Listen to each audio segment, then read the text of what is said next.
Hi, it's me again with Corel Draw Tips and Tricks, and somebody posted on my Facebook page if anybody had a jig or a fixture or a outlet for a jig or a fixture for a desk wedge. And this is a wedge, this is actually walnut, it's made to set on a desk, and you can engrave it. Well, what I would do, and take a picture of the end of the wedge. This is what I do. I enjoy making jigs and fixtures almost equally as much as engraving. Make sure the wedge, and then set your nudge distance on something little, like 0.01. Get that rectangle that I drew, and get it right on the edge of that wedge.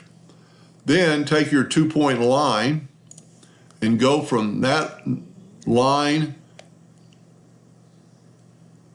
to that line, and just, you might want to zoom in to make sure you're there. Take your Smart Fill tool and fill that in. So now we have the shape of our wedge. I'm going to change my nudge distance to like 2 inches and move this out of the way. I'm going to left click, right click, and I'm going to take the 2-point line and I'm going to start moving and then hold down the control button so I'm perfectly parallel to that line. I'm going to go get my parallel dimension tool, but I'm going to use the angular dimension tool, and it's going to tell us that angle. So get on that node and then get on that edge and then let go of your mouse and move it over. And we're at 4301 degrees. So we get rid of this extra stuff we don't need.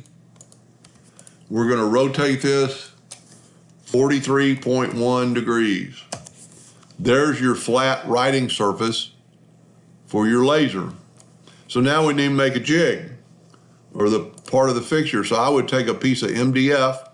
Home Depot sells MDF. It comes in 2x2 or 2x4 sheets. It's 1/4 inch thick.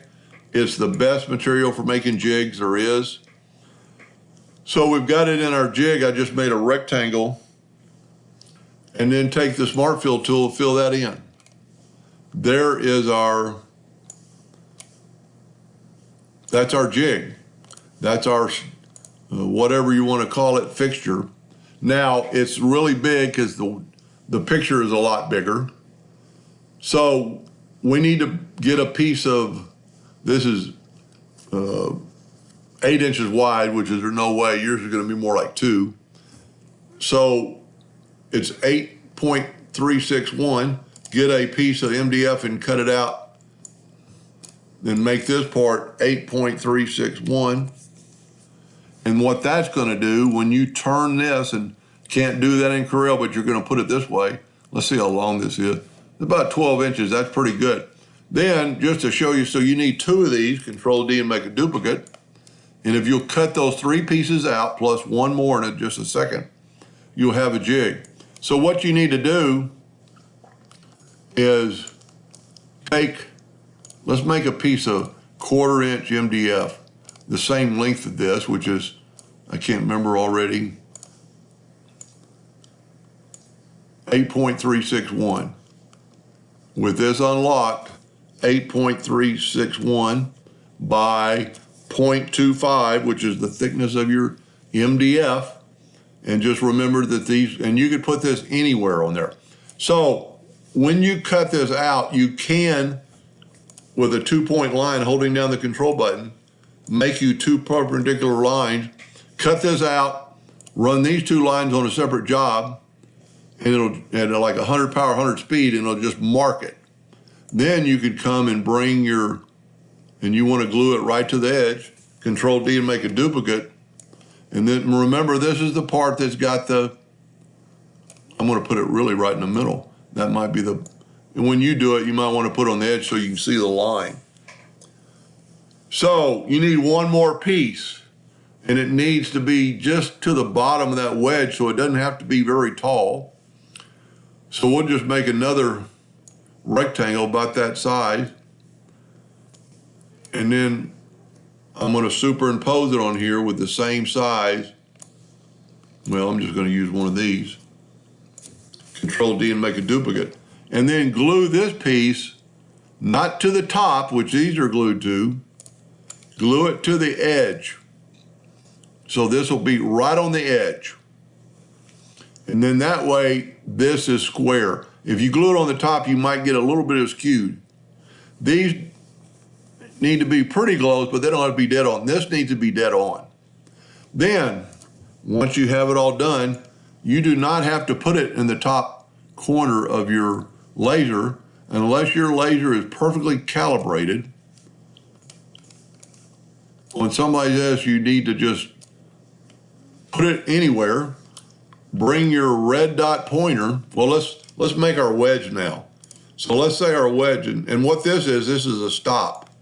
So when we bring in our wedge, most wedges are probably 10 inches long. So you might, because of the picture, I made it too big. We'll make our wedge a little bit bigger. So you'll put this wedge, hope this makes sense, and have it butt up against that wall, but down in that crevice of that, get your 2-point line or your red dot pointer and put it right there. And then put your home right there. Now you're going to need to run a test, and then with your door open, so we'll not mark it, but vector this, and you can do it like at 0 power, and I always use 0 power just in case I forget to open the door, because you don't want to put a vector burn line, and have it trace this with your red dot pointer. Now, if it's kind of hard to see or it runs off the edge and you're close, you can always do this, and I do it a lot. Go to Effects and contour to the inside 0.125, and then you can run that line with your red dot pointer. You could actually run both of them, and as long as you watch it run and it's like 1/8 of an inch off all the way around, then you're ready to go, and anything you put on your text will be inside that line, guaranteed. And you can use this for years. I would use super glue, or woodworkers are going to call it CA glue.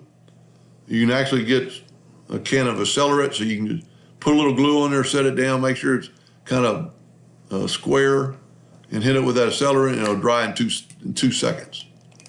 Anyway, I hope that made a little bit of sense, and thank you for watching.